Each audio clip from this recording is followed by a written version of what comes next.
Assalamualaikum warahmatullahi wabarakatuh. Perkenalkan kami dari kelompok 11 yang akan menjelaskan tentang analisis laba kotor yang beranggota Atu Uwa, Nur Cahyati, dan Zaki Nur Anas. Langsung saja ke pengertian analisis laba kotor. Sebelumnya di sini saya akan menjelaskan dulu apa itu laba.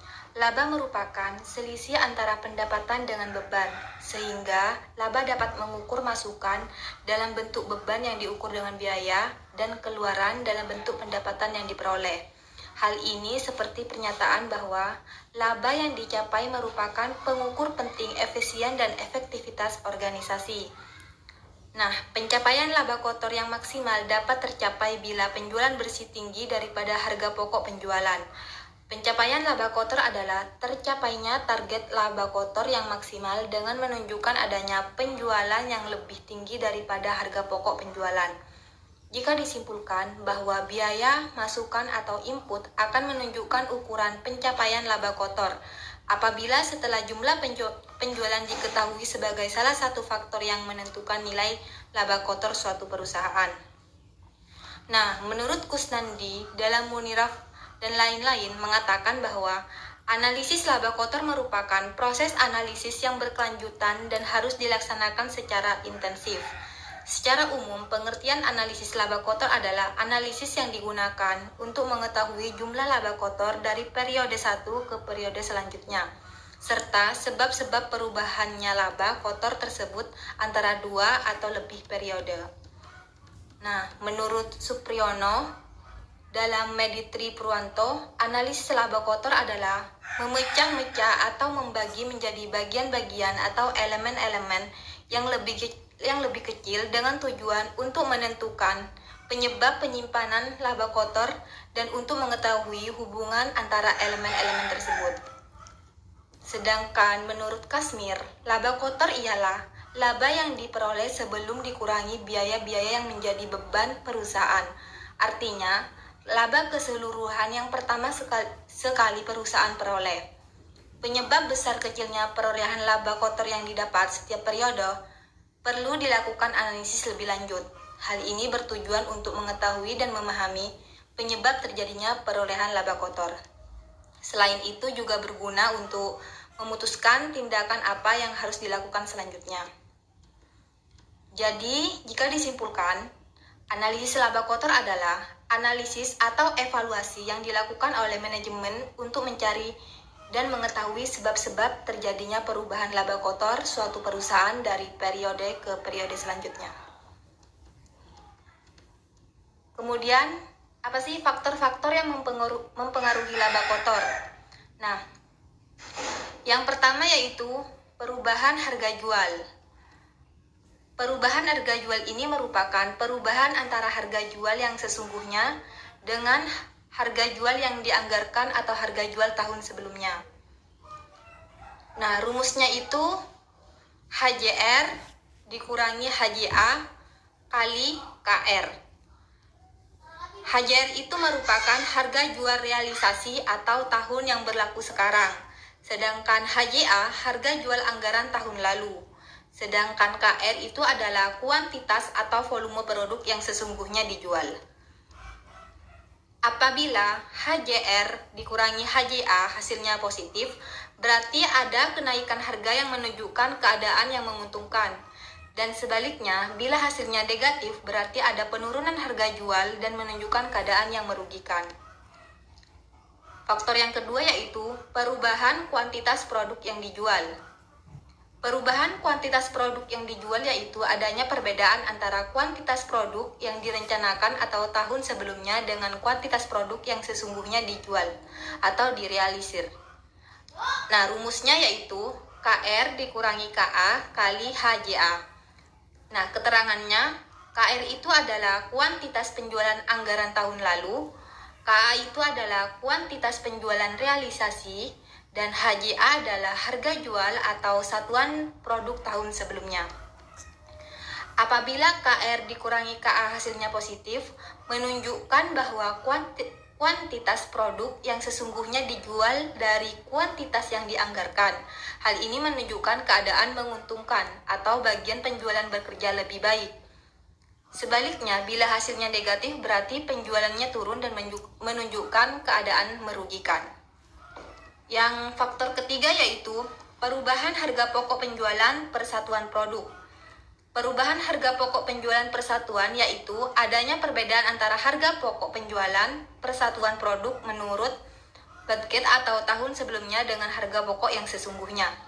Nah, rumusnya yaitu HPPR dikurangi HPPA kali KR. Nah, keterangannya yaitu HPPR adalah HPP realisasi sesungguhnya, HPPA adalah HPP anggaran tahun lalu, dan KR adalah kuantitas realisasi. Apabila hasil HPPR dikurangi HPPA positif, maka HPP mengalami kenaikan dalam sektor biaya atau merugikan, dan sebaliknya bila hasilnya negatif, maka menunjukkan keadaan yang menguntungkan. Faktor yang keempat yaitu perubahan kuantitas harga pokok penjualan. Terdapat perubahan kuantitas harga pokok penjualan yaitu adanya perubahan kuantitas atau volume yang dijual atau yang diproduksi.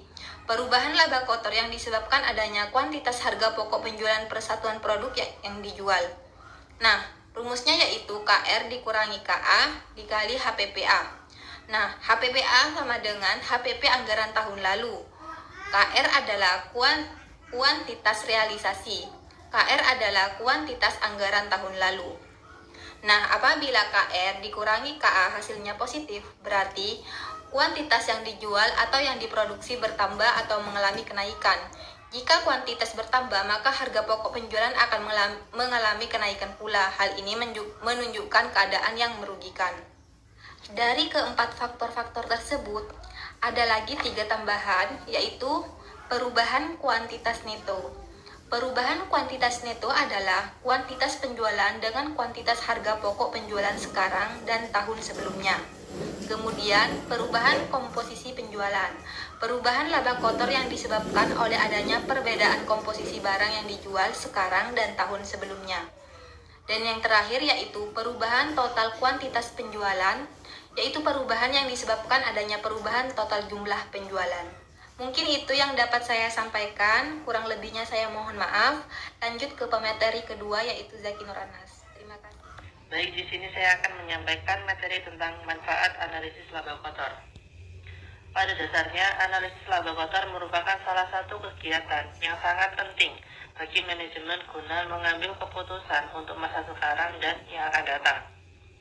Secara umum, manfaat yang dapat diperoleh dari analisis laba kotor meliputi 1. Mengetahui penyebab turun dan naiknya harga jual. 2. Mengetahui penyebab turun dan naiknya HPP. 3. Sebagai bentuk pertanggungjawaban bagian penjualan.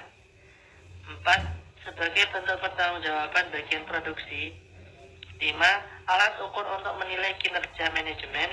Dan yang terakhir yaitu bahan untuk menentukan kebijakan kinerja manajemen ke depan. Nah, pada tahap yang terakhir ini, bagi manajemen yang diterapkan pada saat sekarang itu mencapai target atau melebihi ekspektasi, maka manajemen tersebut akan dipertahankan dan bahkan juga akan dipromosikan ke tingkat yang lebih tinggi. Namun apabila sebaliknya, ketika manajemen yang digunakan pada saat ini itu tidak sesuai dengan target, maka manajemen ini akan diganti dengan manajemen yang lebih baik lagi. Di sini saya akan menjelaskan tentang contoh aplikasi analisis laba kotor. Jadi untuk langsung saja ya saya akan menjelaskannya. Untuk lebih mudah memahami dan menganalisis pemahaman tentang analisis perubahan laba kotor, maka kita langsung ke contohnya saja. Ini nanti di sini kan ada tabel nih. Tabelnya itu kan udah jelas. Komponennya tentang untuk menganalisis laba rugi. Yang pertama ada penjualan bersih tahun 2018 dan perbandingan antara 2018 sama 2019. Ada penjualan bersih, harga pokok penjualan, laba kotor, jumlah barang yang dijual, harga persatuan, dan harga pokok persatuan. Jadi berdasarkan data tersebut, maka bisa disimpulkan bahwa terjadi peningkatan penjualan sebesar Rp65.000 dari tahun sebelumnya. Jadi antara tahun 2018 itu penjualan bersih meningkat menjadi 65.000. Dari tahun 2016 100.000 menjadi 165.000 pada tahun 2019 dan seterusnya. Yang kedua yaitu HPP atau harga pokok penjualan juga meningkat sebesar 35.000 dari tahun 2018 ke tahun 2019. Yang ketiga, laba kotor juga meningkat sebesar 100%. Jadi dari tahun 2018 laba kotor 25.000 itu meningkat menjadi 50.000. Itu artinya meningkat 100%. Yang keempat yaitu jumlah barang yang dijual meningkat sebesar 100 unit. Dari yang pertama 1000 unit menjadi 1100 unit pada tahun 2019. Yang kelima yaitu harga persatuan meningkat sebesar 50 dari 100 pada tahun 2018 menjadi 150 pada tahun 2019. Yang terakhir yaitu harga pokok persatuan meningkat sebesar 25. Jadi dari tahun 2018 itu 75 menjadi 100 pada tahun 2019. Nah, setelah itu untuk menganalisis perubahan laba rugi di atas diperlukan tahapan-tahapan analisis. Apa tujuannya? Tujuannya adalah di samping memudahkan untuk melakukan analisis, juga memudahkan dalam memahaminya. Nah, adapun tahapan-tahapan analisis yang harus dilakukan yaitu yang pertama, membuat tabel. Jadi laba rugi itu harus ada tabelnya. Ini kan udah ada tabelnya nih. Yang kedua yaitu langkahnya menganalisis sebab-sebab perubahan. Nah, analisis pertama yaitu perubahan laba kotor yang dikaitkan dengan penjualan, yaitu jumlah kuantitas. Jumlah bahasa akuntansinya kuantitas. Penjualan dengan harga jual. Sini rumusnya yaitu KT2 dalam kurung PR2 dikurangi PR1. Keterangannya di sini udah jelas bahwasannya KT1 adalah jumlah atau volume produk sebelumnya, sedangkan KT2 yaitu jumlah atau volume produk yang dijual sebelumnya, sedangkan PR1 harga pertama, sedangkan PR2 harga kedua. Jadi mohon jangan sampai ini antara PR1 dengan PR2 itu jangan kebalik. Karena tadi menganalisis faktor penjualan, maka rumusnya yaitu kan sesuai tadi, KT2 dalam kurung PR2 dikurangi PR1. Maka mengambil dari tabel jumlah penjualan pada tahun 2019 dikali dalam kurung harga 2019 dikurangi harga 2018. Maka dengan sesuai hukum matematika, maka yang di dalam harus dikerjakan terlebih dahulu, begitu kan ya. Di dalam dikerjakan terlebih dahulu baru kita dikalikan. Jadi 150 dikurangi 100 maka 50. Sedangkan 50 dikali 1000 unit maka sama dengan 55.000 begitu. Yang kedua yaitu karena faktor jumlah atau kuantitas penjualan, maka rumusnya yaitu PR1 dikurangi KT2 dikali KT2 dikurangi KT1. Maka dimasukkan dari tadi yaitu 100 dikali dalam kurung 1100 unit dikurangi 100 unit dalam kurung, maka sama dengan 10.000. Analisis kedua adalah perubahan laba kotor yang diakibatkan harga pokok HPP penjualan, yaitu persatuan maupun jumlah kuantitas. Ini di sini rumusnya beda lagi, tapi agak sama sih, cuma mengubah HPP-nya aja. Kan tadi PR1 itu penjualan, sedangkan di sini yaitu HPP, harga pokok penjualan. Jadi tetap di sini KT1 yaitu jumlah produk atau volume produk sebelumnya, KT2 yaitu jumlah atau volume produk yang dijual sebelumnya, dan HPP1 itu HPP sebelumnya, dan HPP2 dan HPP sebenarnya.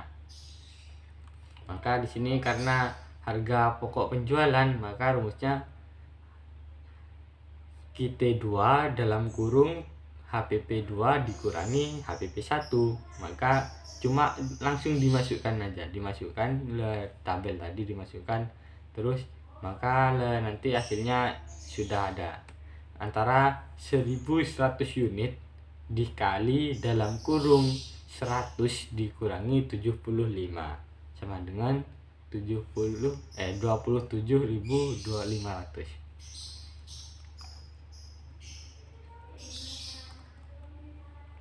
Karena jumlah kuantitas sekarang yaitu jumlah kuantitas penjualan, harga jual 2018 dikali dalam kurung jumlah penjualan 2019 dikurangi jumlah penjualan 2018. Rumusnya yaitu PR1 dikali dalam kurung KT2 dikurangi KT1, sama tadi yang di atas.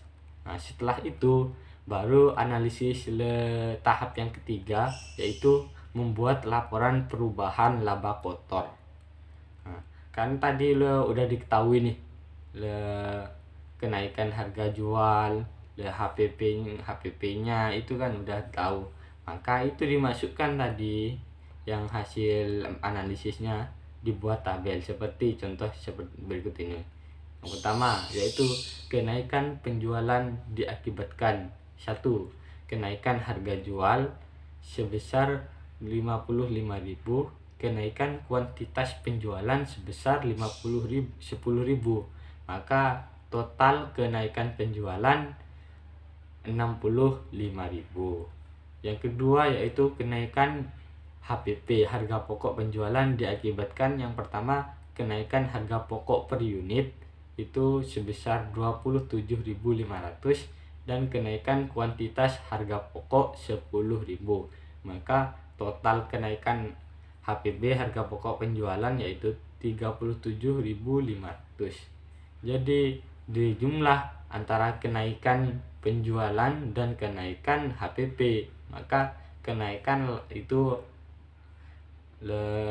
sama dengan kenaikan laba kotor. Berapa kenaikan laba kotornya? Yaitu 27.000. Jadi nanti kalau dimasukkan ke laba rugi, ini kan cuma laba kotor nih, belum dikurangi laba kotor, artinya itu belum dikurangi beban-beban. Itu artinya dari laba kotor, yaitu belum dikurangi beban-beban. Ini cuma masih laba kotor. Nanti laba baru setelah dikurangi beban-beban dan lainnya itu maka dinamakan laba bersih. Mungkin cukup itu yang bisa saya sampaikan untuk contoh analisis laba kotor. Kurang lebihnya mohon maaf. Nah, yang selanjutnya yaitu perencanaan laba kotor. Jadi, dalam membuat rencana laba suatu perusahaan merupakan kewajiban yang harus dilakukan oleh suatu usaha sebelum suatu kegiatan dijalankan. Dalam membuat rencana laba, perlu terlebih dahulu ditentukan atau dianggarkan terlebih dahulu laba yang ingin dicapai. Kemudian, susunlah harga yang ingin dipasang. Penyusunan rencana anggaran yang akan dijalankan oleh suatu perusahaan harus pertimbangkan terlebih dahulu berbagai faktor yang dapat mempengaruhi pencapaian target tersebut. Faktor-faktor yang mempengaruhi meliputi seperti volume penjualan tahun sebelumnya, harga jual periode sebelumnya, kecenderungan permintaan terhadap produk yang telah ditawarkan dari tahun ke tahun, kondisi persaingan baik lokal maupun internasional, kecenderungan inflasi secara umum, kondisi perekonomian pemerintah dan masyarakat, kecenderungan perubahan selera masyarakat, anggaran promosi yang harus dianggarkan, serta perlu memperhatikan faktor-faktor lainnya. Nah, itu adalah beberapa faktor yang dapat mempengaruhi dari keberhasilan perencanaan suatu laba kotor. Nah, sekian dari penyampaian materi dari kelompok kami. Apabila ada kurang lebihnya kami mohon maaf. Sekian, wassalamualaikum warahmatullahi wabarakatuh.